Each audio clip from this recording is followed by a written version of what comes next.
when we think of post-traumatic stress, we think of that, war, the battle, or even in the civilian world, you see an accident, you see somebody murdered. That's a trauma. That's a big T event that affects you.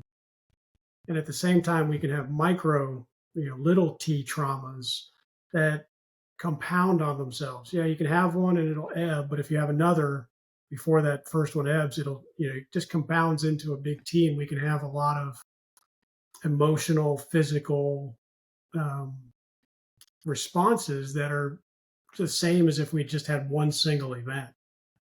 So I came in the military with some baggage, no doubt. My name is Thad David. I'm a former Marine Recon Scout sniper with 2 deployments to Iraq. As a civilian, I've now facilitated hundreds of personal and professional development trainings across the country. And it struck me recently that the same things that help civilians will also help veterans succeed in their new roles as well. Join me as we define civilian success principles to inspire veteran victories. Welcome to another episode. I'm here today with Dave Snell, a retired lieutenant commander from the Navy. How are you doing, Dave? Doing great. Thank you, Thad. Pleasure to be here. Dave, it is an honor to have you on. I've heard your story. I've listened to some of it, and just from getting to know you, I'm really excited to unpack it and just to learn from you. I've been very anxious to jump into this. Yeah. If you could just very much. Well, thank you for doing everything that you're currently doing to help veterans, and it's pretty amazing stuff. And just to give everybody some insight into you, what did your military career look like? What did you do in the military? Yeah, so I went to the ROTC program at Georgia Tech and commissioned out of there in June of 1995, and I was a surface warfare officer. But I knew that I was always going to be a cryptologist. And after a sea tour, I became a cryptologist. I did a tour at Fort Gordon, Georgia. So it was my first introduction to joint work very early in my career. I ended up back at sea again one more time, which led to some post-traumatic stress issues, which sent me back to the cryptologic community with a couple of tours at the National Security Agency, where I deployed to Afghanistan and Iraq, supporting special operations community in particular. And then it led to 6 years out in the Pacific with Special Operations Command Pacific and the Pacific Fleet, studying China. And then back here to Norfolk, Virginia, where I retired in 2015 as the Director of Special Technical Operations. So I've had a varied career with a lot of different opportunities. It was a very exciting time. Yeah, it sounds like a very exciting time. What did you do, and how was it in that 6 year period? It piqued my interest when you said studying China for 6 years. What was that like, and just that whole experience? It was very interesting. We were at a different time. This is 2006 to 2012. So we were very heavy into Iraq, Afghanistan, the surges. So it was really getting a little less, or not even a little, it was getting a lot less attention. So we were trying to shape the battlefield at the time without a lot of attention from Washington, D.C. And gave me a great opportunity to understand how China operates and predict where they were going to be going and where they've come. Now we're talking 10 years after I left there, 11 years later. Now, caveat that when I was at SOCPAC, we were terrorism focused, but we always had a support mission for China. So I always, I've kept my ear to the ground on China for a very long time. And frankly, to be quite honest, I've been studying China since university, since Georgia Tech. So for over 25 years now, I've in some way been looking at China. Is that what led you in the military to end up over in that region, because you had been studying it for so long? Actually, no. So my dad was a cryptologist. Long story short is my dad went to Georgia Tech, same ROTC unit. Same secretary was there when my freshman year as when he graduated, Miss Barbara Hale, believe it or not, I'll never forget her name. He commissioned me at Georgia Tech. He was a surface warfare officer, went cryptology. So I followed in my dad's footsteps, almost lockstep. And the last connection I'll make is that We both got married. We both divorced, and our second wives were both from Hawaii. Okay. So, we're right on the same path with each other, and that's what got me into the Navy. Okay. I'm third generation military. My grandfather and two of his brothers were in the military in World War II, and my dad and his brother, and then myself. Really, when your father's a cryptologist and he's out on submarines, and you can't really talk about what he's doing in general because you don't know, it's classified. It kind of piqued my interest, and I always joke, especially as we go into Veterans Day weekend here, and I know this will be presented later, but it really wasn't service because I was having so much fun because I saw what my dad was doing, and it was just really, you know, a lot of excitement, to go do the job. Oh yeah. There's a ton of excitement. It sounds like it was a blast for you to be able to do that. And I'd imagine it had to be a unique feeling to just kind of peel back that, I would just as a kid not knowing what he was doing, and then as you're following in his footsteps to kind of see a little bit Well, about what that life looked like. it's really funny because I got so by the time I got in, we were in Iraq, Afghanistan. I didn't get to go on the submarines like he did, but I was right into some of the same programs that he was, and I didn't know his exact missions, but it gave me an insight into what he was doing, how he was doing it. And there's a book that came out in 1998, and I was going to cryptology school, called Blind Man's Bluff, and it's about the submarine Cold War efforts that we had against the Soviets. And he read it, and he calls me up. He's like, "Yeah, I found out I have a new award that I didn't know I got for a mission that's in the book." And I'm like, "Oh, let me go find Oh, it." wow. It was really, really a good parallel in our lives, to be able to understand what he did. And he understood what I was doing when I would go to the desert. While he didn't know the details, he looked at me one time. I was about to go to Iraq, and he said, "Oh, I know where you're going, and I know who you're working for." And I was like, "Oh yeah, how do you know that?" He said, "Well, the address you gave me is in the news." And I was like, "No, it's not. It's." But really, it was. It was Task Force X, Battalion Y, which was the task force we were really in, and it was all over the news. Right. But it was one of those units that we're not supposed to talk about. Got it. But he knew exactly who we were going after. In fact, he called me, or he texted me rather, June of 2006, and told me, "I bet you're pretty happy right now." And I was in Hawaii now, 6 hours behind him, and he tells me that Abu Musab al-Zarqawi was killed. And I said, "Well, how do you know that I was looking for him?" He goes, "Dave, come on. We went through this task force thing before." He knew who we were hunting. And I remember waking up that morning. It was 5 o'clock. I got the text, and I had a beer. Yeah. It was a Friday morning, and I went into work. Um, I'll never forget that. yeah. Yeah. That's really, really cool that you were able to share that with him. I'm sure that he absolutely loved it. Kind Yeah. of from his side, kind of getting to relive some of what he did as well. And that's a special thing. And you said something earlier that piqued my interest, and I know we can't go too deep into the weeds with it for probably more than one reason, but I'm curious. You said you were mentioned earlier that you were predicting that you'll try to predict what China was doing, and that was 10 years ago. Yeah. And without getting too or more detailed than you want to, how accurate were y'all's predictions? As you now that that's in the past, or is Well, it I don't. accurate, There's nothing inaccurate? classified about what we were thinking. I mean, we're Okay, seeing. I mean, if you look at the 2008, Beijing Olympics, we knew that they were a new world power. There was their coming out party. We predicted then they were going to grow exponentially. We knew, and it was in the news. It wasn't even. And I guess there are some predictions I won't get into, obviously, but we knew that this was where they were going. We knew the islands were going to be built in the South China Sea. We knew they were going to militarize them. We we could see all these things happening uh, on multiple levels, but even in the press, it was almost blatant. The Chinese Communist Party is a different animal altogether. It's similar to the Soviets, but they have much more organized, and I think personally, professionally, I think it's a much more nefarious purpose in in their intent than Hmm. the Soviets ever were, for their time.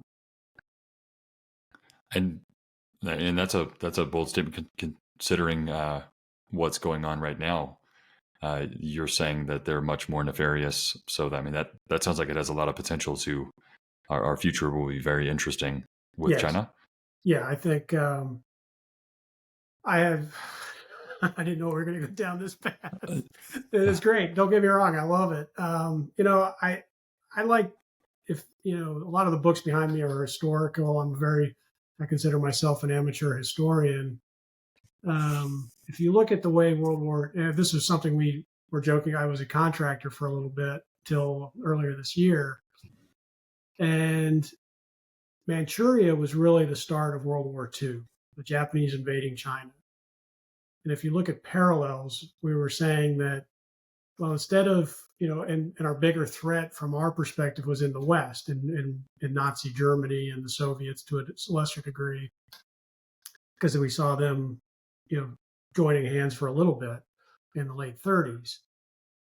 Well, if we look at Georgia today or Ukraine today, it's just a reverse. China is our number one threat, not the Nazi Germany. So are we starting to see, especially with Israel and Iran being a proxy for using proxies in that effort, are we starting to see parallels into history that we're heading down another path? Now, with China, their best bet is to not go to war, but to do it through what we call irregular warfare, methodologies, not having to go to war, Sun Tzuian thinking. Just like with Taiwan, their best bet is not to fight, but to subdue them through other methods. Why is China's best bet to not go to war? Well, they can do it through a way that doesn't look aggressive outright without killing anybody, creating a negative perception of them in the populace. Hey, we just got to we got absorbed. We join them willingly. Taiwan in particular, I'm thinking. Got it. Um, and they can maintain their military balance in their favor. They don't lose anybody. It makes a lot of sense. I appreciate you sharing some of your wisdom I don't with call this. it wisdom, but just some thoughts that I'm not. There are guys who are looking at this. I got some friends up in the Pentagon who are looking at this every single day. I'm just throwing my little 2 bits to them, and they're not throwing me out the window. you know, Yeah, saying I'm crazy, but at the same time, I'm not on the inside anymore either. I just started this interesting book, and it goes through because everybody's looking for what's going to change, and what's the next big change, what's the next big thing. And this book that it just came out a few days ago, and I'm thoroughly enjoying it. It's called Same as Ever, Oh and yeah, it goes through what doesn't change, what will never change. From it was the same 500 years ago, same as today. In 500 years, it'll be the same. And yeah, I love how you brought up history, because that's what they do in this book is like, what are the comparables that this leads to this leads to this, and that's going yeah, to happen every time, and that's what's yeah. never going to change. And so I really appreciate how you shared the basis for your knowledge. Yeah, I mean, if you also look at China, they're very much about changing the dynamic of the world order. They're usurping what the Washington paper. I think it was the Washington paper, not the Washington Conference. Anyway, there's a Bretton Woods. I'm mixing things up in my head. I apologize. How we established the New World Order after World War II, that the US dollar in the West and how we would control economics, markets, culture.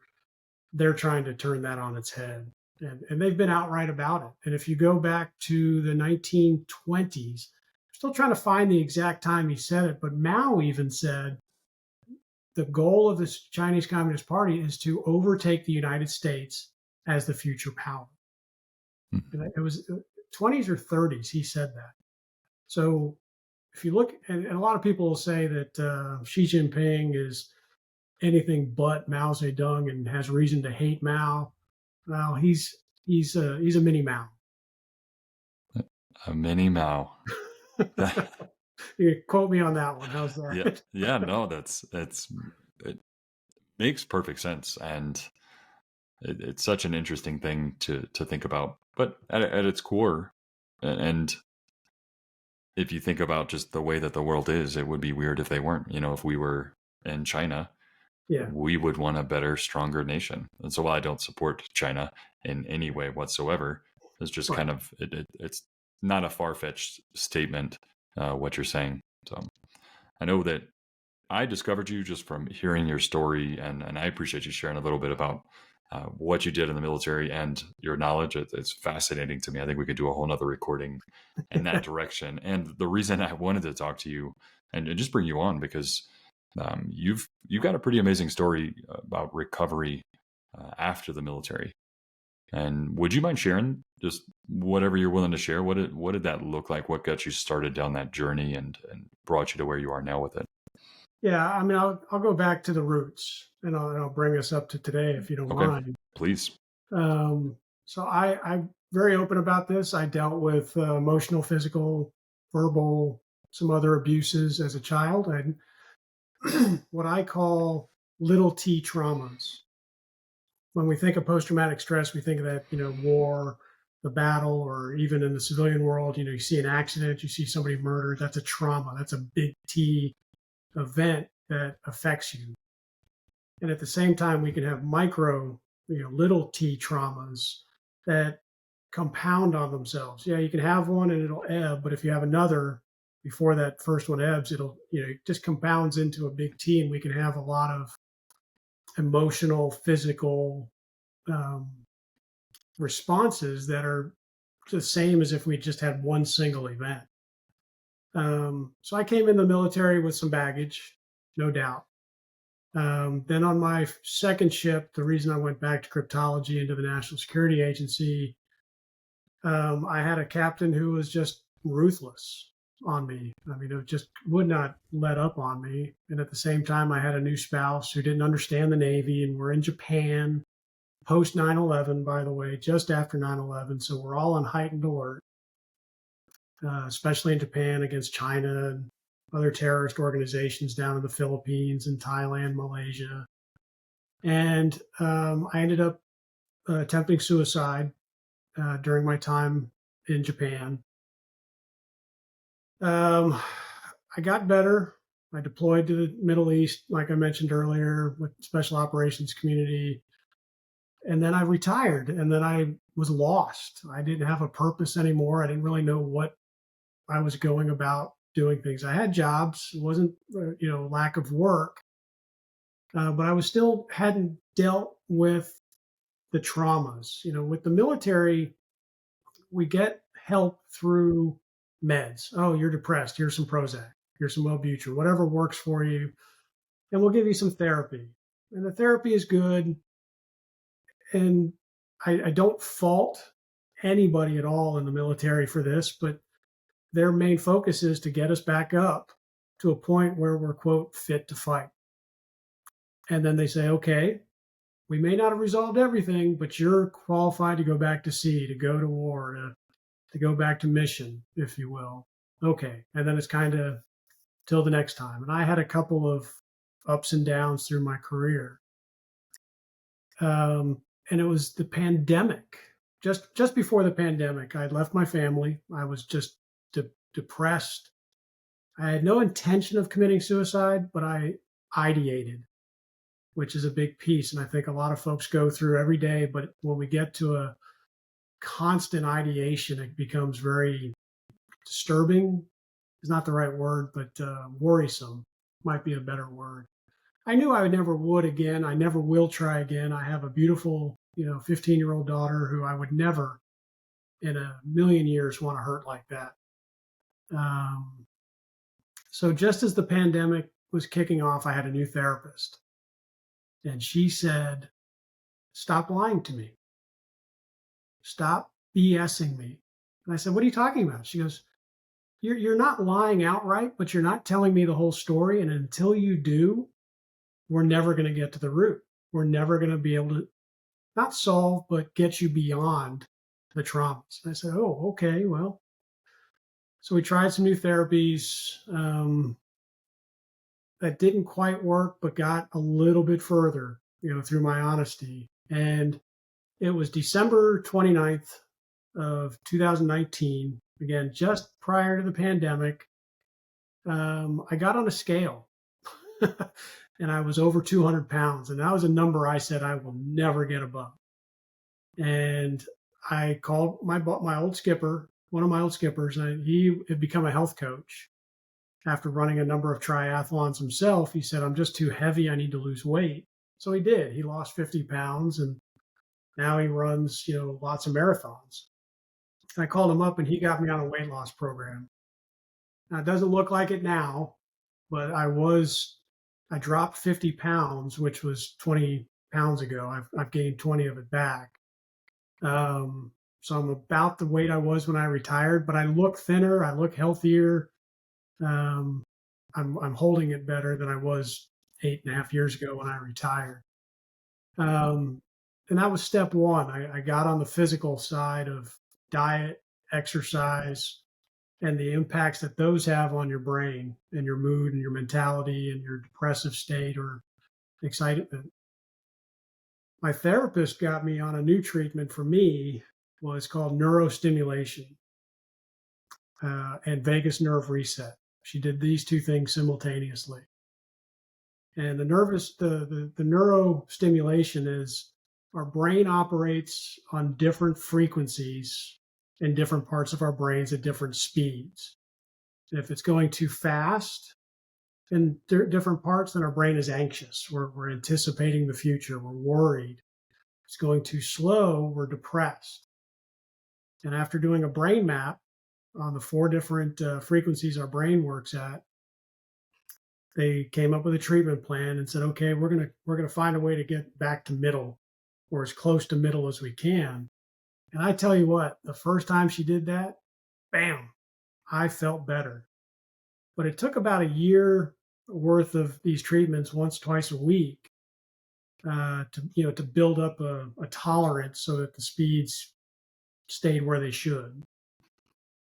But the real one that really got me that I think helped was the vagus nerve reset. And I'm not sure if you're familiar with the vagus nerve or anybody else is, but it's the largest nerve in our body. It touches all your major organs in your body.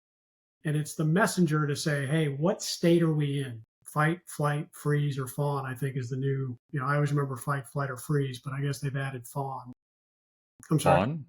What was I'm it? not sure what it is, but I've read a couple of times these 4. But let's go with fight or flight. Okay. And that's your trauma response. Again, we go back to big T, little t's. These events that happen. I'm not a fan of the word triggers. But when we get into certain situations, our body starts to react. The fight or flight starts to kick in when we see things that are similar to what we experienced to build the trauma. And what this does is it calms the vagus nerve so that when you're in those situations again, they don't have the visceral reaction, the anger or the freezing or the just inability to respond appropriately. I'll just go with that. So it really calmed me down and set me on a path that I could be in situations that normally would give me the butterflies in your stomach, which is a vagus nerve, reaction, and just go, okay, look, I can deal with this. What did it, just for clarity on it for anybody listening, because this is a very interesting stuff. What did the neurostimulation, and I know right now we're talking about the vagus nerve reset, and I'm going to ask the same thing about that, but what is it specifically? Because I know you said it, the first one you instantly felt better, and then it took about a year, which makes sense. But what is that? What did they do? All they did was put a couple of electrodes right behind my ears and a couple on the back of my head. And it's, I always liken it to, I'm sure people are familiar with the E-stim or STENS unit for muscle, where it just kind of shocks and the muscle kind of contracts and gets relaxed afterwards. It's the same concept. It's, these two, just kind of at a frequency pulsing rate that over time the brain starts to realize, okay, I can calm down or I need to speed up depending on where they've put them and what frequency I'm not sure the exact details. I'm not I was a cryptologist, but I'm not that technical on this. Yeah, no, I mean, just for anybody listening Yeah, that might want to go check it out, that it might yeah, remove some of the barriers. Like if they don't know what, they're yeah. not No, I getting. understand. Yeah, it's just I would just the basic answer is it's like a STENS unit or TENS unit on your muscles, but you're doing it to your brain. And the vagus nerve reset is even easier. They put little I call them magnets or magnetrons of some sort, little black boxes that they fit you with a felt head covering that comes down your chest, and they put these on with Velcro, two on each side of your head, two on your collarbone because that's the closest the vagus nerve comes to the surface, and then two right under your rib cage. And you sit there for about 20 minutes, and I had a normal session of therapy with my therapist, and that was it. It Wow. was an hour, like I said, twice a week, sometimes once, depending on how bad, or I don't even want to say how bad, but how much therapy, how much recovery you need. It could be twice a week, in my case. And I don't like to compare traumas. You know, I'm this bad, you're this bad, or I went through that. You can't be that bad. I went through worse. That's not healthy for anybody because it's any trauma any person goes through is that person's trauma. You and I could be in the same combat situation, but I end up with post traumatic stress and you go out and party that night.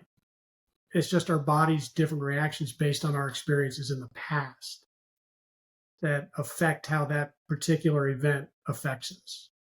And I Well, and I so and I don't want to say that someone is worse off than I am or better than I am. They're where they are, and that's where they are. well, it's definitely, and there's no prize for trying to compare it anyway. It's not like, what's the point? The point is for everybody to get into a good headspace. So it really Yeah, doesn't matter where you're at comparatively.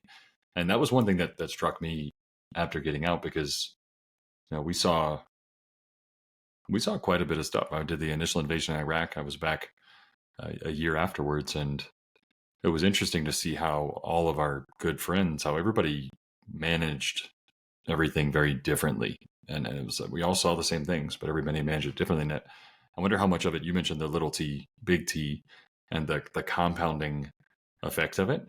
And it made me think of it's almost like a square root, like they multiply, and it's like a yeah. bunch of little t's equals Yeah, a equals a think big of it T. like interest in a bank. It's compounding. Mm-hmm. Again, a little bit may ebb, but the next one's going to compound on top of the other one before it, and that has its effects, and people don't realize them because there's such subtle events happening in our lives that we don't Yeah. realize what's going on. Well, and it made me think of it because I heard about it with pain, just a pain threshold, but also a trauma threshold. And the thing that gave me clarity with it was just the thought that, and this is, I'm going to use a positive thing to describe a negative. And so I don't want to mix those up. But if you're going to go work out, when I first started working out, 50-pound dumbbells, that was a lot. Yeah, Now 100 pounds, I'm doing incline with 100 pounds. Well, that's a lot, whereas 50 is not even a warm up for me. And on the opposite end, if you've got a bunch of that stuff that what seems like a lot to you, it's not a comparable thing because everybody's in right. a different space with it. And the goal I at the think end is that's to a help us. brilliant way to look at it. It's Absolutely brilliant. everybody's in a different space. And again, we just want to help each other. So I thank you for sharing that. So you just went to, and I would say just as, because most people don't go to therapy. And so I don't want to minimize it because I think it's great that you stepped into it. Is that something, if somebody was interested in exploring that neurostimulation, the vagus nerve reset, uh, where did you find a therapist? Where should they go? Is that a VA thing outside of the VA? well, how's this? Being a retiree, I'm on TRICARE. TRICARE covers it Okay. first. It's a matter of finding the right therapist who provides it. And I just happened to luck into it, to be honest with you. I was seeing my therapist for about, oh, let me go back a step. There's another treatment, which is much easier to find these days, is eye movement disassociation and reprogramming, EMDR. And a lot of therapists are doing that these days. And I just lucked out with a friend of mine's wife was friends with this therapist back in high school. Or maybe, oh, you know what it was? It was my friend's wife had dated my therapist's husband back in high school. So and they're local to this area. They knew each other for 30 years. And she said, why don't you call up Lindsay and she can help you out? And Lindsay was a miracle worker, in my opinion. And I say that because she joked that we were going to work a miracle on my brain and get me back to normal, whatever that is, or less traumatic responses. Anyway, so I started with her in July of 19, and she happened 6 months later to change practices. And the practice she went to happened to offer neurostimulation and vagus nerve reset. So you want to find, I think the easiest way to sum this up is you want to find a therapist that is focused on brain function more than just therapy for talk. And the reason I'm saying it that way is because the places I've noticed that talk about neurostimulation have brain somewhere in their company name, as opposed to Okay. just I'm a licensed social worker or therapist or counselor. I really don't know how to tell somebody to go find the right people. You got to do some research to say, hey, and I will say this with any therapist, talk to them before you go there and ask them what kind of therapies they provide. Are they strictly a talk therapy? Or are they also a uh, holistic mental health provider? The VA, I'm pretty sure covers neurostimulation, vagus nerve reset.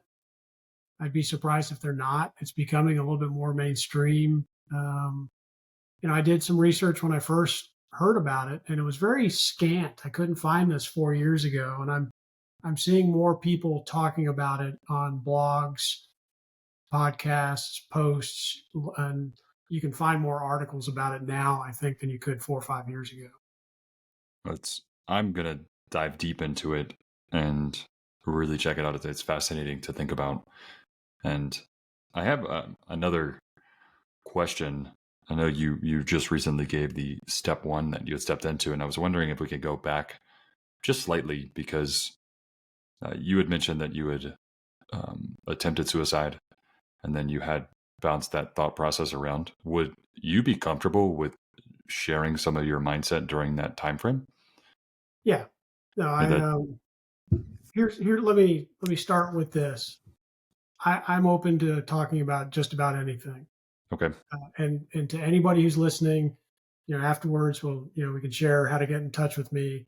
I'm open to talking to anybody, and my goal and my why, my meaning, which we can get into later, also is helping people understand that there is life beyond these thoughts, beyond the depression, beyond the anxiety, beyond the traumas. There is life. There is a way to get beyond it.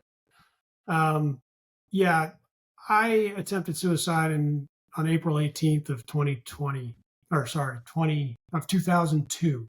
Mixing up my numbers. I apologize. Um, and I had this plan that I was going to take a number of pills just before I got on a plane back to the States from Japan, and I was just going to fall asleep, and nobody would know until they landed in LA. I felt worthless. I wasn't able to get anything right at home. I wasn't able to do anything right at work. People were just, on my back about everything. I was about to get divorced. I felt like I wasn't worthy. There was no other way out from this. You know, at the time, it felt like it was the right answer. Now, it was definitely would have been the long-term solution to a short-term problem. Lots of people go through a divorce. Lots of people have trouble at work. There are ways out. Again, like I said, there is a life beyond, the traumas, the depression. And, and the reason that I really appreciate you being so open to sharing. And I just wanted to make sure that as we dive into this, everybody listening knows that you're very open to sharing because anytime, especially when a suicide hits close to home with a veteran, that, it's a common thing. And I usually, if somebody reaches out and I just start talking to them, the number one question that they ask is, why didn't they say something?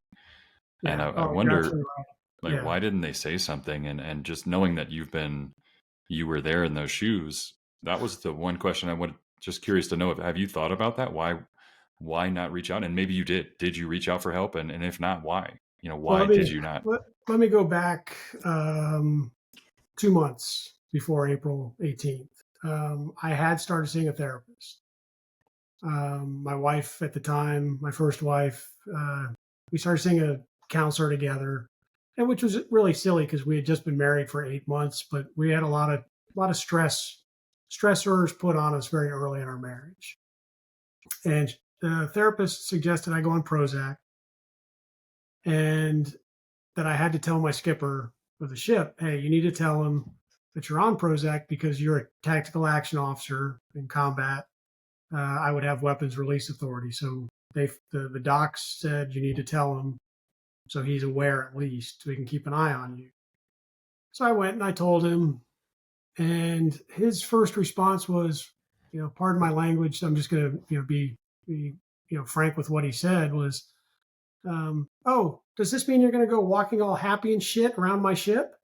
And it was just this disconnected, inhuman, not inhuman, inhumane maybe, response to someone in trouble, someone in distress. So I said, okay, you're a jackass, whatever. I'm just going to go about my life and I'll get better on this. The next underway was the worst. And we pulled into Busan, South Korea, went to some meetings, went and had dinner with the South Koreans and drinks. And the next day I had the duty, which meant that I had to carry the 9mm as a command duty officer. And I remember sitting in my stateroom. I'd put the gun on my desk. I was just staring off in the distance, and I told myself it was time to pull the trigger. Now, I don't remember. I've blocked. Was the gun in my head? Was the gun in my mouth? Was the gun in my chest? Did I, finger on the trigger or not? I don't remember. And I don't think it's important for me to try to remember. The problem or the point was that I got to a point where I said, well, wait a minute. I don't know much about guns. I'll be honest with you. I fired them. I can shoot them very well. I don't own any yet, but I'm not a caliber guy. I just remember hearing stories of 9mm going through different types of material. And I said, well, what if the bullet goes through me and through the wall and hurts somebody on the other side? And that stopped. I didn't want to hurt anybody else, physically at least, through my attempt. Okay, I called the doc who was aware I was on the meds, knew I was depressed. And I said, Doc, get this gun away from me, get me off this ship. And he sent me home. I flew home to Japan from Busan, and I got the treatment I needed. Unfortunately, it led to the April 18th event where I did attempt. Now, all that to be said, bring back to your question. Why don't people ask, why didn't you reach out? Well, let me add to the April 18th story was, for some reason, I started the pills early. I was planning on waiting until I got to the plane or on, just before the plane to start taking them. I took them before I even left Yokosuka. And I got a cell phone call from my office at Desron 15 that said, hey, we need you to come in for a minute, whatever it was. And I remember my buddy Jeff, who had also left my ship under mental health concerns as well. It was a very, very bad environment on that ship at the time. And he looked at me and he goes, "You've had a road soda, haven't you?" And I was like, "Yeah, I've had a road soda, a beer. I had them with beer." And it was 10 o'clock in the morning. And the next day when I saw Jeff, after I got out of the hospital, he said, "I had no idea you'd even tried. I never even would have suspected you would try."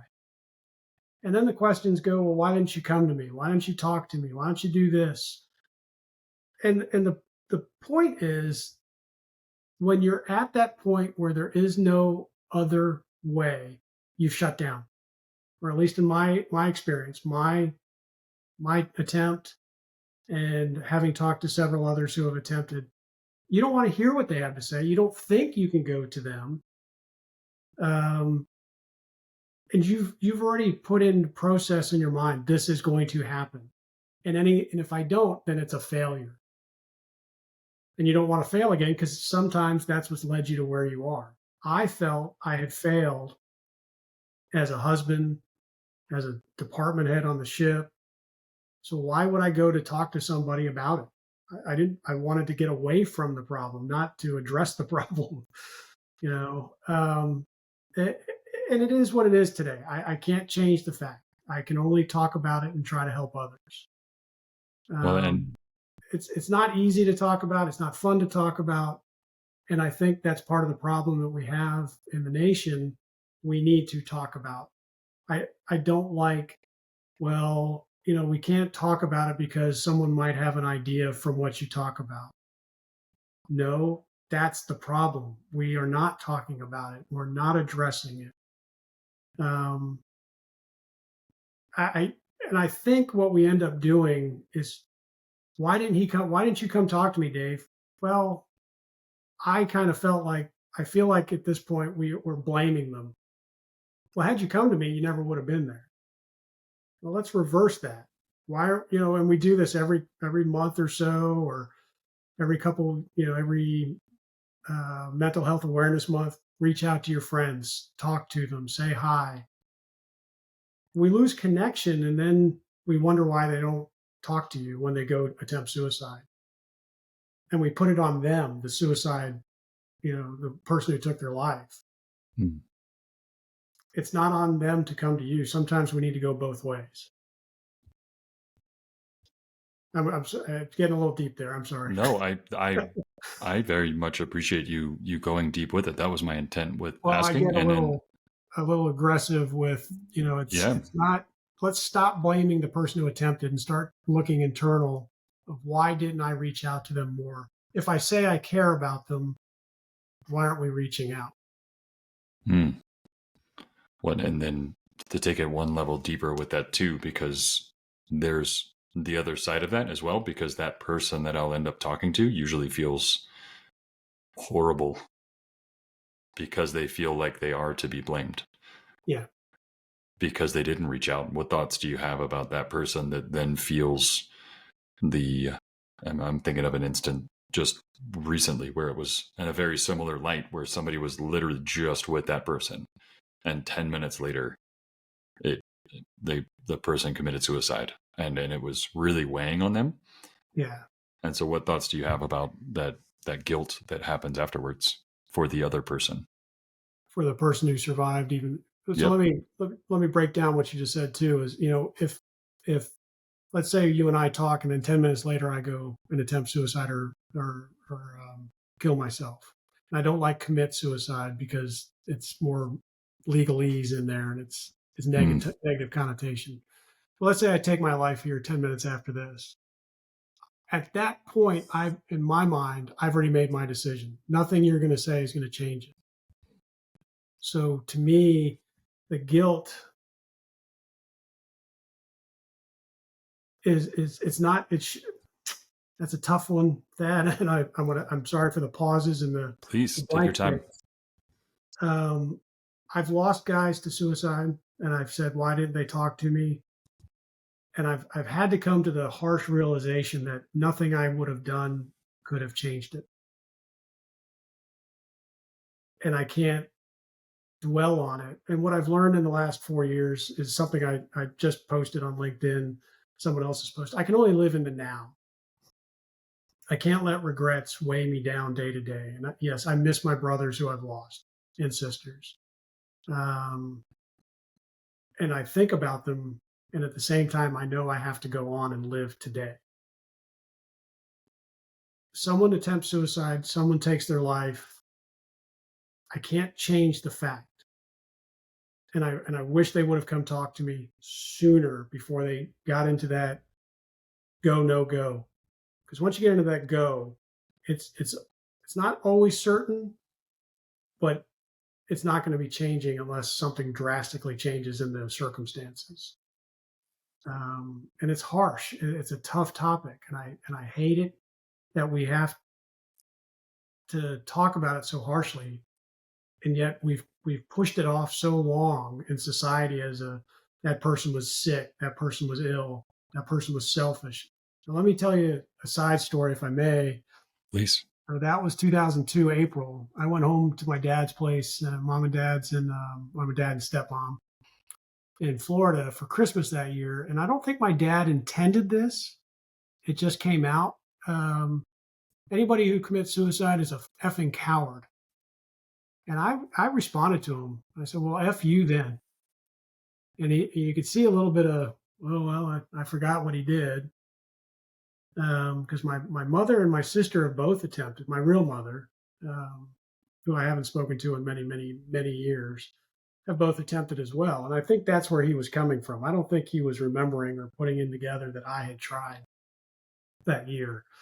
And I've noticed, even, it's a generational thing, yes, but at the same time, I've noticed within him and his friends and a few others in that generation, hey, we were wrong. It's not cowardly. You're hurting. You're sick. There's something there. There are cowardly attempts. I get it. I don't want to deal with going to prison because I failed and I got caught. I did something illegal and got caught. Well, go do your punishment. I just hope that anybody who thinks that they're not good enough, that they have failed, that they don't have a meaning or purpose anymore, realize that there is a way out.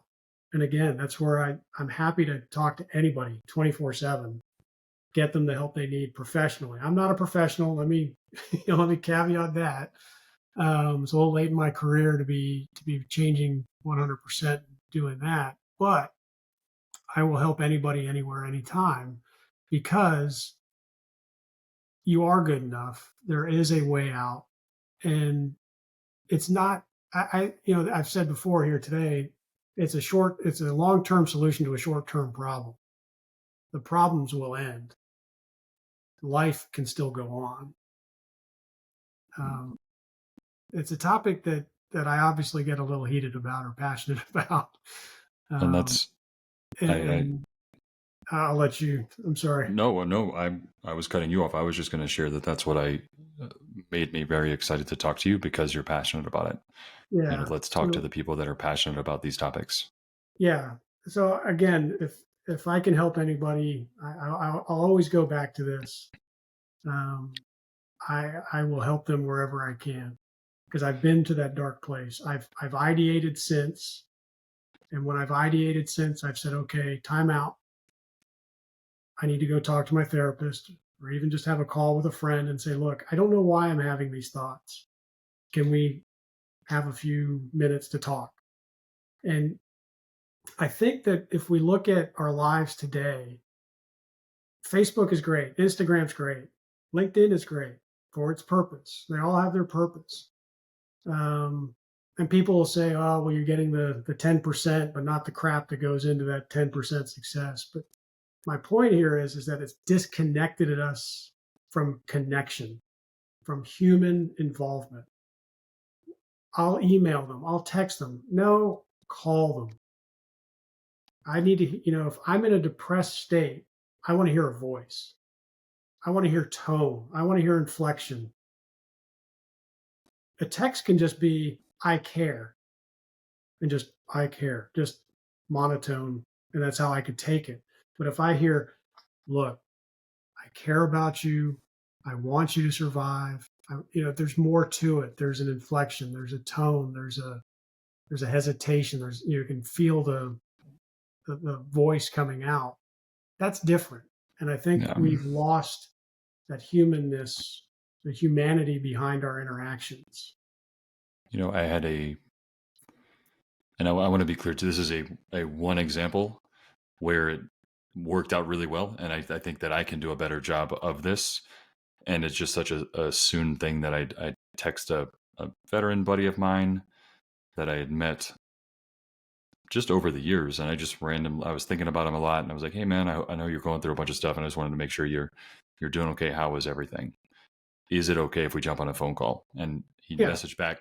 Well, we got on the phone 2 days later, and he was he was like, man, that was the best possible time and I think it was a lot of luck. I think I can do a better job. So I'm definitely not trying to put a ray of sunshine over myself because I can do a better job, but to see the impact that it could have by having that connection point of really reaching out and connecting with somebody. And it's powerful stuff that we can all do more of. Yeah. I'm not trying to jab anybody and say you screwed up or you should have called them if you lost somebody. I think it's just a day-to-day routine change that we all need to start thinking about. Well, and I love that you did take a moment to put some responsibility of what we can do now is reaching out to people. But you also mentioned that in that moment that they it was the go no go. They're in go mode, and you're not stopping it. And Yeah. and while you're not saying don't reach out to people, don't reach out to your buddies, don't check in, 100% do that, but also don't feel horrible about it because then once they get in that go mode, and if I may, correct me if I'm off base here, because as you were walking us through that moment in time, because you had just met that buddy, that you had saw him, he said the road soda, I believe is what you had referred to it as, and then you had already started taking those pills. I mean, you were on that journey to commit suicide, and one thing that I didn't hear you say that was going through your mind was F all of these other people that aren't like, there wasn't a space of screw everybody else, that it was really a dark internal space for you.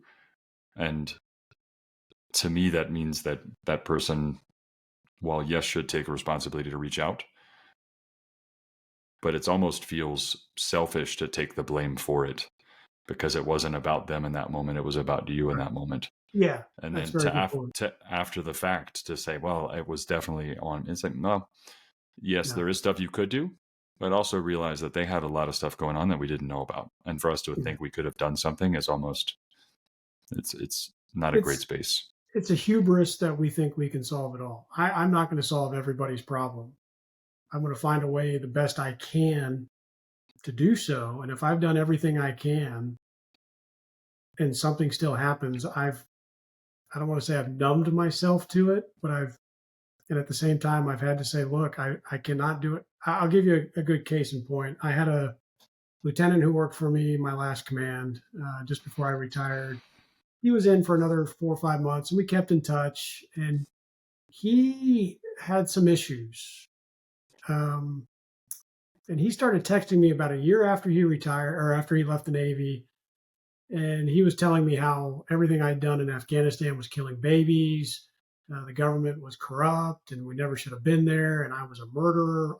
Dave Snell, was a murderer because I killed babies. And I said, bro, I didn't kill a single baby. In anything I did, there was never an intent to kill anybody other than someone who wanted to kill us. I did my job. And he started talking about suicide. He was drinking a lot. I don't know that he ever got into drugs, but he definitely was right on the precipice. And he called me. I was in Chicago working for a company. I was doing the Monday fly up to Chicago, work till Thursday night, fly home, and work from home on Friday as a consultant.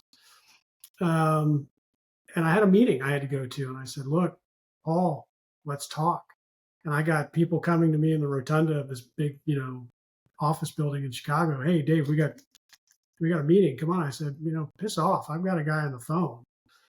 And I got him to finally get online and set up a VA thing where they called him back So there was I didn't want to leave him off the phone and then go, oh, well, there's a gap in time.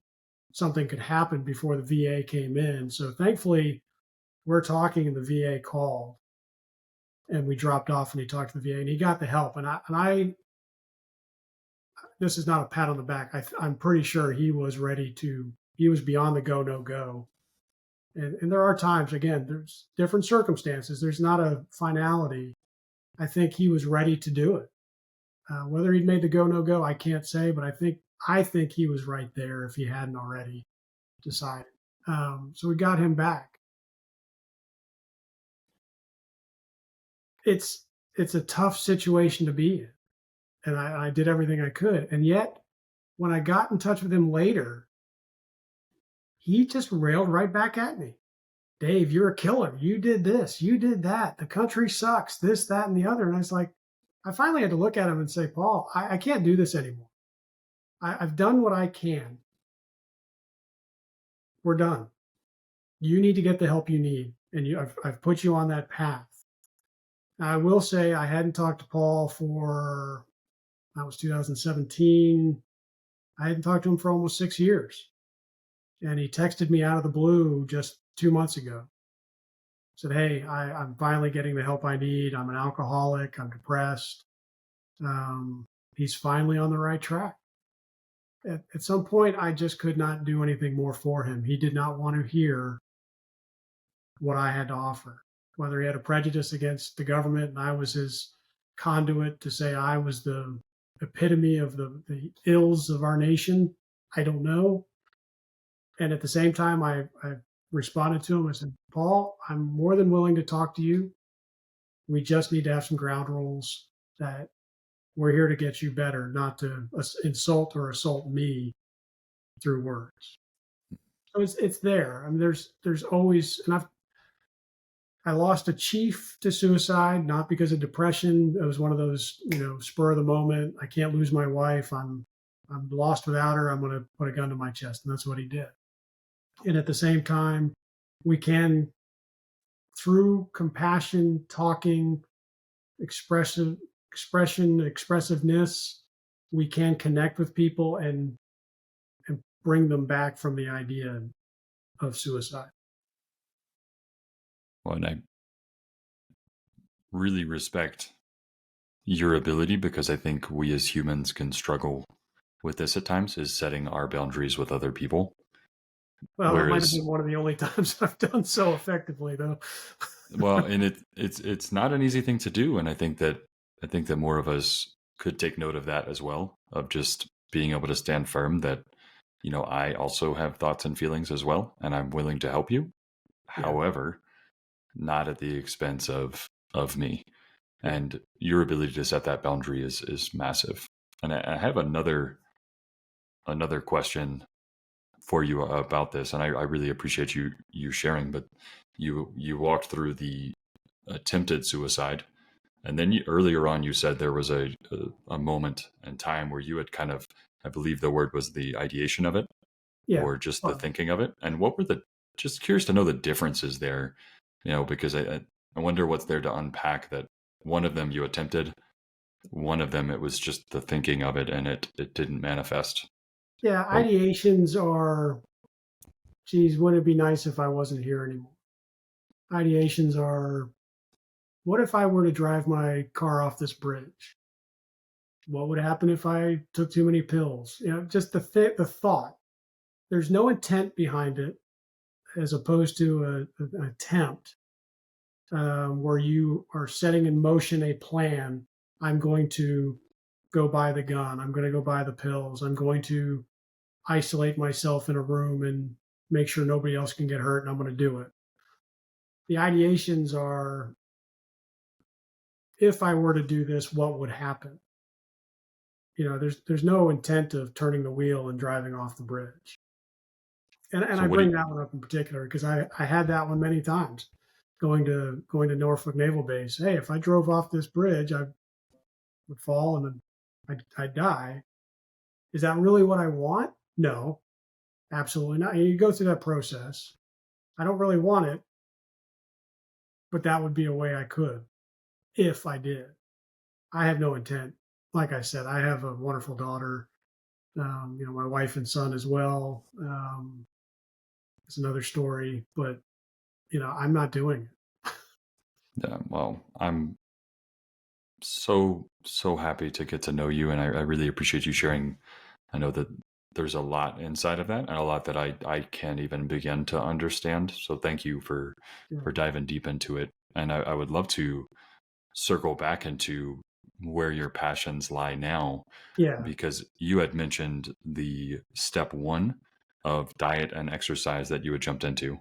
yeah, And I believe, is that lining up with the four M's that you have? Is that because I know yeah, we had talked about in that step one? yeah. Is that something So, you'd be willing to share? oh, absolutely. This is the basis of how I interact with folks on the idea of getting beyond trauma, getting beyond depression or anxiety, and living a more fulfilled life, if you will. So, like I said, in December of 19, I was heavier than I ever wanted to be. And at the same time, Lindsay, my therapist, and I were working on a plan for the mental side. There is no doubt and there's no argument that there's not a gut brain connection. What we eat, how much of it we eat, when we eat, has an effect on our brain, our mood, our mental state. Um, so, changing my diet, losing the weight, gaining the energy really had a positive mental effect on me. And as I lost the weight and gained that energy, I had a more positive outlook, perspective on how I felt and looked. And it's very shallow. Okay, I look better in the mirror, so I'm going to feel more confident. I'm going to do those things that I normally wouldn't have. Um, or I'm going to go talk to somebody when I wouldn't have. I'm just going to feel better about myself. There's an aura lifted. You kind of feel better. Why do you think that Uh, is? That it just hit me, and it just hit me. Why do you think we call that? Because to think about how healthy it is, we assign a negative connotation to it to call it shallow. And I totally get. I mean, there's a yeah, whole and I know that that's what we talk about society wise. I But I think I wonder think how I much that. say. I'm sorry. No, no, I was gonna say I wonder how much that negative connotation that we have towards it, because it literally, like, step one of feeling better about yourself is to feel better about yourself, and yet To we call accept it yourself as you are. and to Yeah, feel confident. Yet we yeah, assign that negative, shallow connotation to it, and that it just hit me, yeah. struck me, the just the irony I, of that. That's the yeah, I healthy think I path. said shallow because I think as we look at society, we always think, oh, well, she's hot, she's pretty, she's gorgeous. We Hmm. don't think about, well, is she needy, not mean, happy? Is she even happy in life? She's just, that's a beautiful woman. I go with women because we're guys, but Yep. it goes the same way. Are you a good looking guy? Is he a good looking guy? I don't know. I mean, we look at the exterior first. That's why I say shallow because we're not thinking the deeper Oh, yeah, perspective. and I definitely understood exactly what you were saying, Yeah, and wasn't talking about that I scenario. know. But Yeah, just to me, it just struck me as just interesting that we assign this negative connotation, which is step one to the being healthy, is just feeling good about yourself. And so yeah, I just wanted to make the space that it is definitely okay. yeah, And step one of feeling healthy is to start feeling that. So sorry to yeah. cut you off in the No, middle of no, that, but absolutely. I think it's a very important point. Like confidence is really it's a personal internal thing, and we've got to feel good about what we're doing and how we're going about things. So I started running again. I'd had this idea.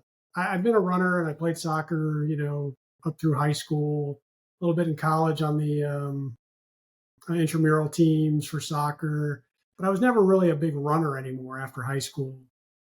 Yeah, we do our Navy twice a year, a mile and a half, the 3 Mile Club, and I really wasn't that fit while I was in the Navy, to be quite honest.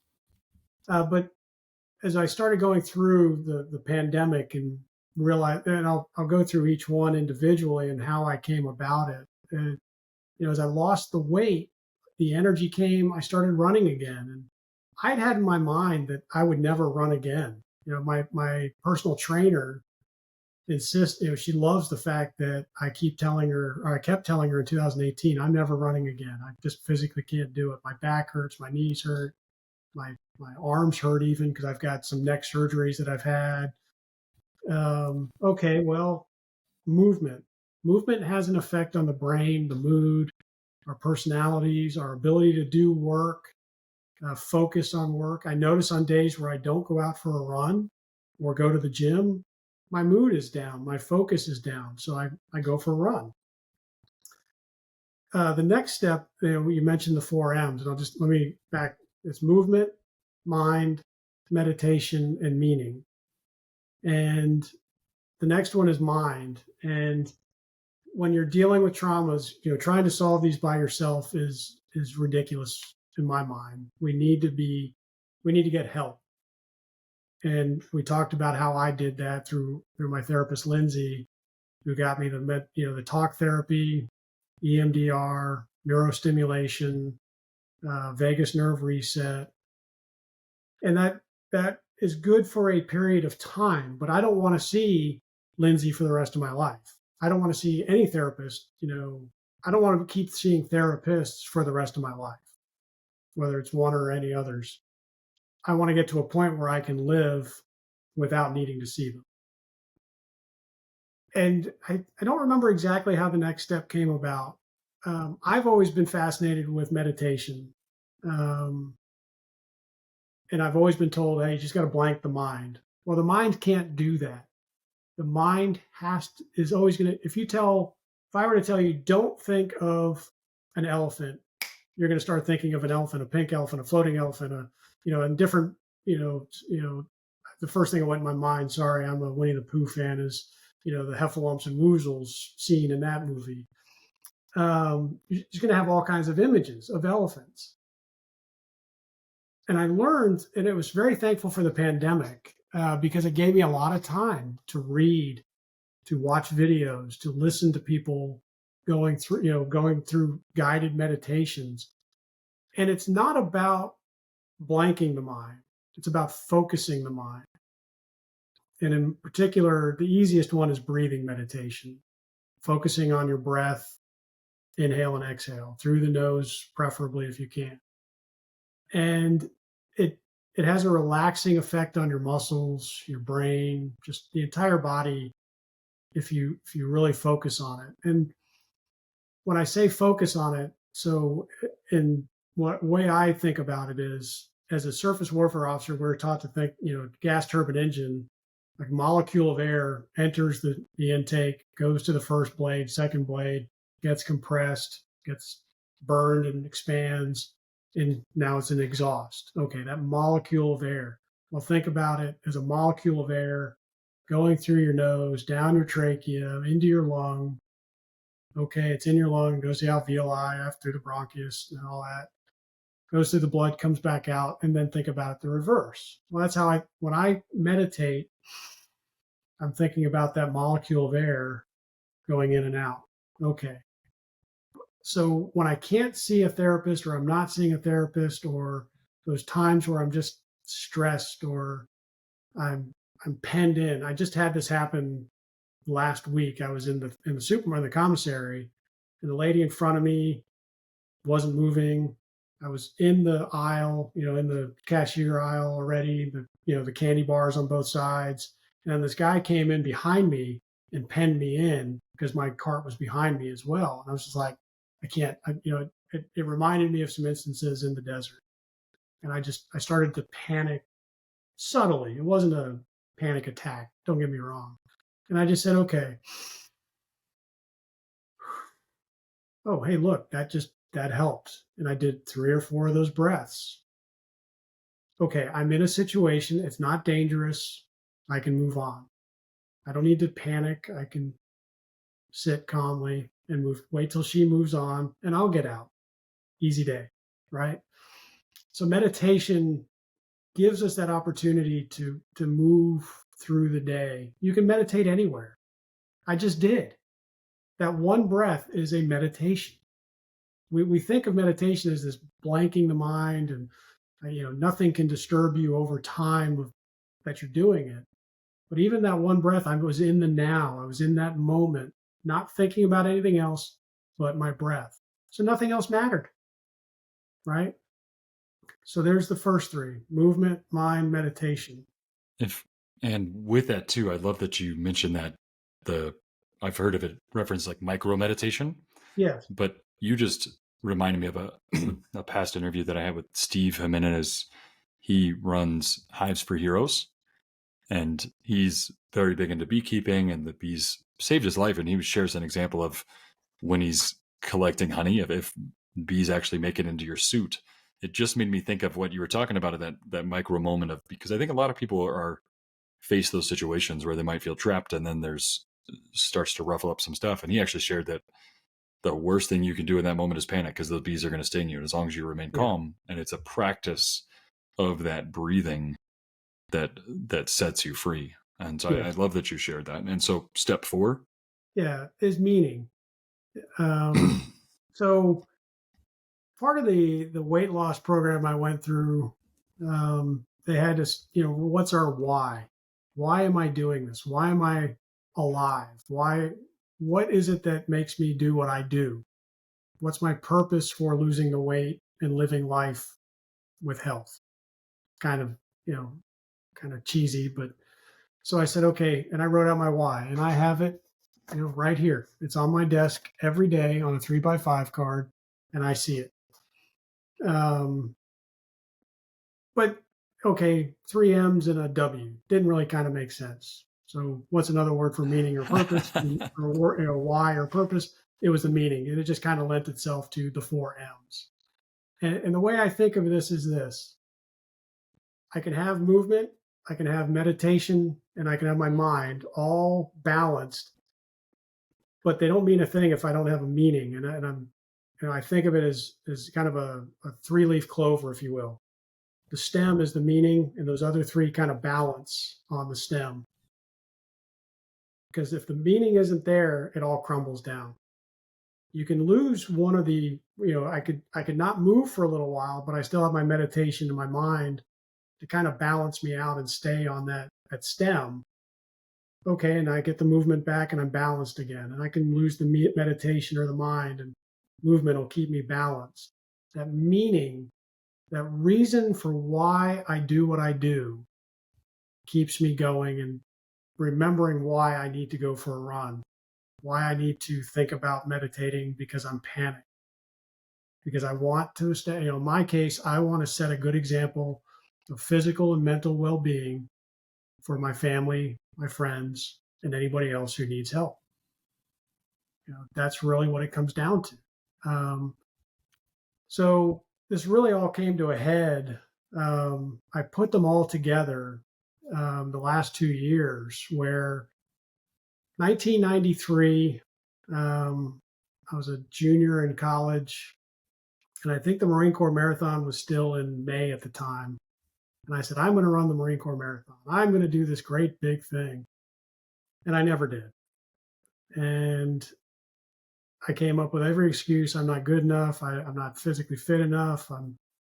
I've got schoolwork. I've got drinking to do. I've got whatever, And then I joined the Navy, and we deploy, and we're on ships and doing all these things. 2003, I tried again. And in this case, I thought I had a good purpose. I thought I had a good meaning. And it was, so 2 days after my attempt, this is kind of a sick twist of irony. I don't know what the right word is. I still feel some guilt over this. Uh, April 20th of 2002, I lost one of my best childhood friends, who was a Marine, in an air show accident. Andy Muse, call sign Mutt. I've known Mutt since I was 5 years old. Now we're talking 25 years later. He was killed in an air show accident. So I said, okay, I'm going to run this Marine Corps Marathon in Andy's honor. And I injured my knee, I think, during training, and then kind of fell off in 2003. And then I started deploying to the desert. Another excuse came up, other reasons why I couldn't do it. And then in 2013, I told an Air Force friend of mine who I'd worked with in Honolulu, actually, in Pearl Harbor, said, hey, I'm going to run this thing before I turn 50. He said, well, Dave, you got 9 years. I said, yeah, I do. I said, okay. And it kind of fell off again. until the pandemic, and I started getting my energy back and my physical fitness back and my purpose back, my meaning. Um, and they all came together last year, really when I did my first Marine Corps marathon. I put in, I had the diet right, I had my movement right, I my mind was right. Um, I was still seeing my therapist at the time. I meditated throughout the race. Just every 20 minutes or so, I would take three deep, intentional breaths in through the nose and out through the mouth to kind of calm my mind. And I would always go back to my purpose.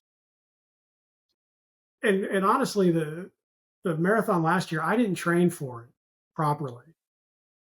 10 days before the race last year, my running partner, who I think Joe at the time was 61 or 62, calls me up and right out here in my court. I just finished running 2 miles. Well, struggling through 2 miles. Now we're 10 days out from a marathon. And he calls me up. I'm on my earbuds because I was listening to music, whatever. He says, "Hey, you ready for this thing?" I said, "Nope, I'm deferring to 2023." He goes, "The heck you are." I said, what are you talking about? I could barely do 2 miles, Joe. I'm not ready. He goes, "I'm about to go through chemo and radiation diet 10 days after we run this thing. You are going to do this race." And it was important to me because the community, the friendships, the connections, go back to that humanity, the personalization of pushing me along.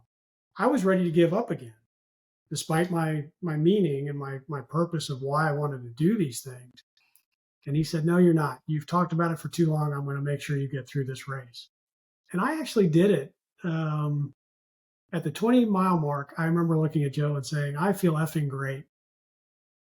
And I did. I totally mentally, meditatively, whatever, I blocked out any pain. I didn't even notice the crowds. I was in the moment. I was in the now. And I think that's a very important, I can talk about it more, the now. We got to live, we're here, we're right now. I can't worry about the next meeting. Can't worry about the last meeting or whatever's not right here. And that was really important during that race. And I say that because half a mile later, Joe looked at me and he said, "I can't go. I want you to finish before 5 hours. You're going to leave me." And we went through the whole, "I'm not leaving you. We're going to finish this together," back and forth, not leaving a man behind. Okay, rah, rah. And I finally did. And a half mile later, I see two EMTs giving CPR to a guy. And I'm like, oh, shit, what did I just do? Left a guy with cancer, throat cancer, a half a mile back. you know. And I said, "Okay, wait a minute." I calmed myself, went through the breathing again. Okay, wait a minute. I'm going to see him because we're going to do this, through Crystal City, you counterflow against each other. I was like, okay, I can do this. I start running again. I didn't see Joe in Crystal City, so I deflated, but I finished. And that was the key. And I did it in under 5 hours. This year was a struggle. I went into it feeling confident. I've done one before. I'd better train for this one. But then I didn't realize it was 20 degrees hotter than it was last year, this year. It was 65 degrees at start this year when it ended at 65 last year. And this year ended at 85 degrees. It was a brutal run. And it was yet at the same time a great testament, I think, to my abilities through those 4 M's, because I had to consistently and constantly remind myself of each of them. So this year, instead of running with Joe till 20 miles, I let Joe go ahead of me. I stopped telling him I need to stop running, just go without me. And it allowed me to internalize without somebody else pushing me to really dig deep and go, okay, I trained. My body can do this. Mind, you're in a good place. You're worthy. You're well qualified. You're good enough. And that's an important one. I've said a couple of times through the time here, because a lot of people who attempt suicide don't think they're good enough. But I was able to just, okay, I'm good enough. I'm going to breathe. I'm going to calm myself down. I'm not going to panic. And then I'm going to remember, I said it, I could quit right now. I could walk off this course and just find my way back to my hotel. And yet I can't because I know that I'm trying to set the right example for others that you can get through any trouble that's ahead of you. I have 16 more miles to go, but I'm going to do it. I have 10 miles to go. I'm going to do it.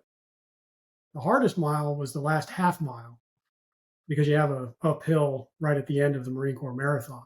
Okay, I'm going to do it. So I was able to take, because I was by myself, I think more importantly, show that I could step through movement, mind, meditation, and meaning to finish that race on my own.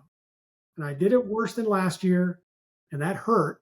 It killed me. I was just beside myself, like, dang it, what did I do? I failed. No, you finished the race. You weren't trying to do it for the podium. You weren't trying to get an age group win. You just wanted to show you could do it. I did it. Nothing I could have changed in my training would have changed the outcome potentially because the out of your control elements, the weather, are beyond your control. You just have to deal with them. Yeah. Yeah, it's such a beautiful example of it. I'm curious to ask you, because one thing that we talk about often, especially on this show, is just taking action and getting started. And you Yeah. had mentioned how many times you'd said that you were going to do this marathon. And then you even said like 9 years before you had said, all right, I'm going to do it before I'm 50. I was like, oh, you got 9 years. And then what was the initial spark that actually forced you, and I don't say forced you, but created that urgency for you to go do it? It was the pandemic. Okay. It was um, again, I'll go back to the diet, the change of intake, the loss of weight, the energy that I regained. And then I've known Joe for a while. I didn't know how much of a runner he was. Let me caveat this. So he comes up to me, he's like, hey, I hear you're getting back into running. I'm like, yeah, I want to do this Marine Corps marathon finally before I turn 50 in a couple of years. And he said, okay, let's go for a run sometime. And we said, okay, next week we'll go for a run, next Saturday. And this was like on Sunday or Monday. And I met up with some other old shipmates at work or something. And like, oh, you're going to go run with Joe? You do know that guy runs 100 milers for fun, like just on a weekend. I'm like, oh, no, I had no idea. And okay, well, I guess I'll try this. And he understood I'm a new runner again. Let's work through getting you built up. And I said, okay, Joe, I don't want to go right into a marathon. I want to build up to a marathon. And I mean that not just in the training plan. I mean, I want to do some other races in between. I want to get used to running in crowds. I want to, you know, I think that's really the biggest one is I want to be able to run other things and say I can and build up mentally. I can do a 5K, I can do a 10K, I can do a half. Show that my body is incrementally getting better. So he ran. So the pandemic canceled the local half marathon here, but they did a rolling start. It was not big group of people, and then you have a finish line at a certain time. You got to be done. They started like between 7 and 10. You could just choose your time to cross the marker. Your bib would set off the clock, and you'd run the race. Okay. So he met me at mile 5, and he ran me for the next. He ran me to 12 and a half. Yeah, about 12 and a half miles. We're on the final stretch on the waterfront, the beach, the boardwalk here in Virginia Beach. And he said, okay, last half mile is yours. You're on your own. And I just, sprinted down the boardwalk and finished. And just under 2 hours, I think. But it was, again, the community, somebody helping me, pushing me a little bit. And again, we can't solve our problems all by ourselves. We need other people to help us. And he got me through that first half marathon. I said, okay, half marathon with help, I can do. And I did, I think it was, 21. And then August of 21, I did the rock and roll half marathon here in Virginia Beach. It was the last one they did. And I tell you what, it was a struggle. I got in my mind again. I had to start, okay, I don't need someone to push me. I need to dig deep to get through this. So I did the half marathon. And this year, I did the full marathon last year. This year, I did the Marine Corps 17.75 kilometer, which is about 11.06 miles. And that was a tough one because I hadn't trained for hills. This one's in a state or national park up near Quantico. Hadn't trained for hills. That's a trouble. And it was cold and wet in March. Northern Virginia, as many know, it's not a pretty place. Did the Marine Corps half marathon, respectable time, but again, it was by myself. So I'm starting to build up these. Again, just like the traumas, they compound on your experiences. Then I did a 10 miler here. I did the Army 10 miler 3 weeks before the marathon, which I went out to do as a training run, and I ended up PRing it from the race I had done 3 weeks prior. And what I've done now is I've decided I've got new goals. We shouldn't rest on our laurels. We need to continue the healing and the recovery, if you will. I'm going to do the same races I did this year. I've added on another half marathon. I'm going to add in cross training with bike and swim so that in 2025 I can do two things. January of 2025, I want to do the Dopey Challenge at Disney World. Yes, that's what I want to do. I love that you're 5K, 10K, half, and full. So I'm going to do those hopefully January 2025. That's my goal. Okay. And then I bring up swimming and biking because the gauntlet has been thrown, the challenge has been accepted, that I'll do a triathlon in 2025. Okay. So, I've really gotten into this idea of endurance sports. And I don't consider myself an endurance athlete. I've done 2 marathons. Okay. They're guys, the Moab out in Utah is 238 miles. Those are endurance runners in my mind. I'm just a guy who's trying to stay healthy through long distance running. And that's where I'd rather be focused on is the mental state that goes into it and helping others get there as well. I don't know how much you've looked into it, but this has been a recent passion of mine through some other things. And I discovered zone 2 heart rate training. I don't know if you've, okay. So I've failed at it many, many times, but I want to keep pushing. I was able to push through and get into a good spot with it. And it's pretty amazing. It's pretty tough for me to get to that. So I'm not a fast runner. I'm a 9:30 pace, roughly guy now, generally, maybe 10 minutes. But to get to a zone 2 for me required me to get to like a 12-minute mile. And going that slow is like walking fast. And I haven't mentally been able to make that shift to slow down to go faster. Yep. And I say that half jokingly because my training runs are often at the 10 to 11 minute pace, knowing that it'll build up for the longer, faster races. But the 12-minute pace, I just cannot slow down enough to go faster on that one. It's definitely, it's a mental challenge, and I've always had to prep myself for it. But it's in my limited experience with it over the last 6 months, it's been pretty fruitful. Well, I'm thankful that I wanted to do the Dopey Challenge this January, and I'm thankful I didn't get in because I don't think I'd be ready at the rate that I've been going lately. And I just missed it. It was an irony. I thought the registration for the Dopey Challenge started at noon on a day in April. It started at 10. And had I known that or remembered that, I would have been in. And maybe that would have changed my training cycle and plan, yes. But I actually had to go to my uncle's funeral up in D.C., up in Maryland. And I just as the priest was coming out, I'm like on my phone, Disney, run Disney. I missed it. Dang it. Okay, back. I'm focused on my uncle. And I say that jokingly. My uncle would have more than understood. He was a prankster. He was a retired cryptologist as well. His card that he gave out was, "I hope you laugh at my funeral because it means that you were there and you know the true story." Yeah. The guy was a great class act.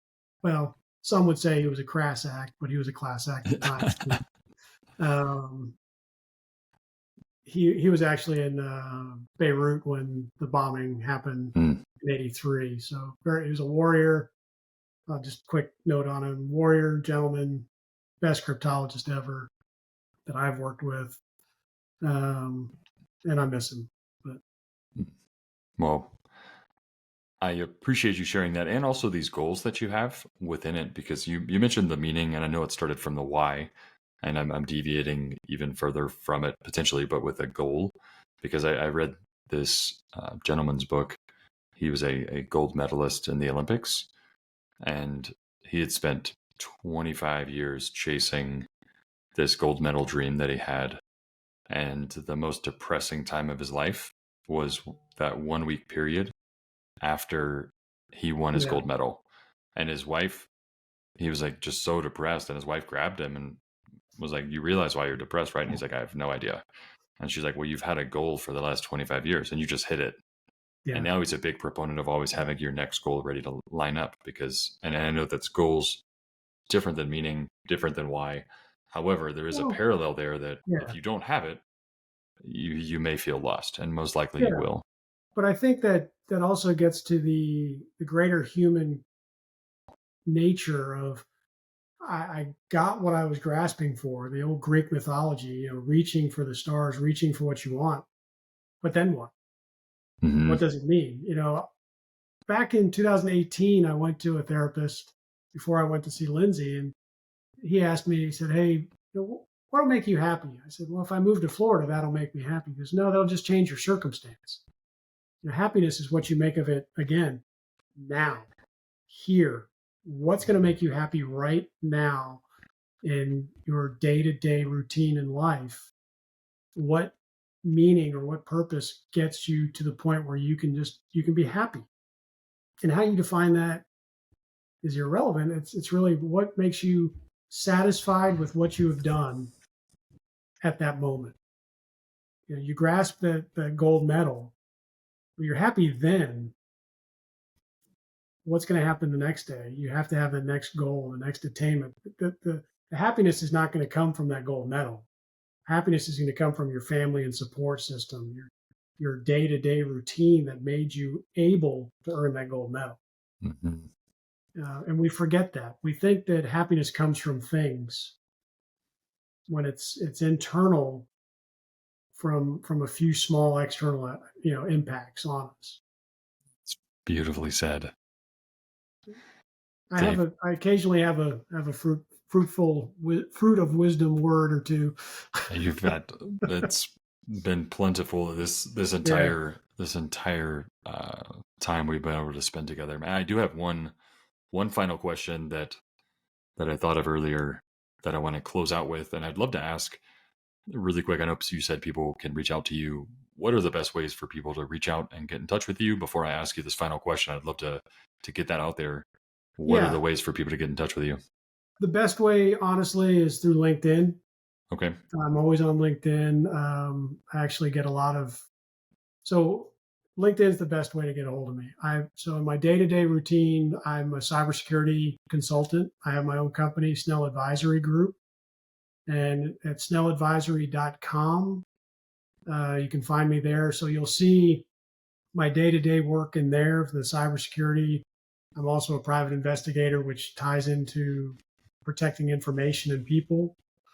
But in there is my public speaking um, page where you can reach out to me through there. There is a contact page in there.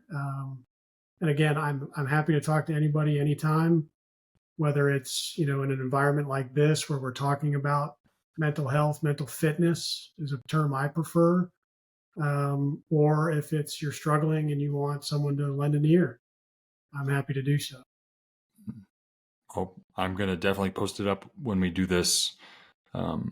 When I post this up underneath the bio, I'll share your website. I'll tag your LinkedIn.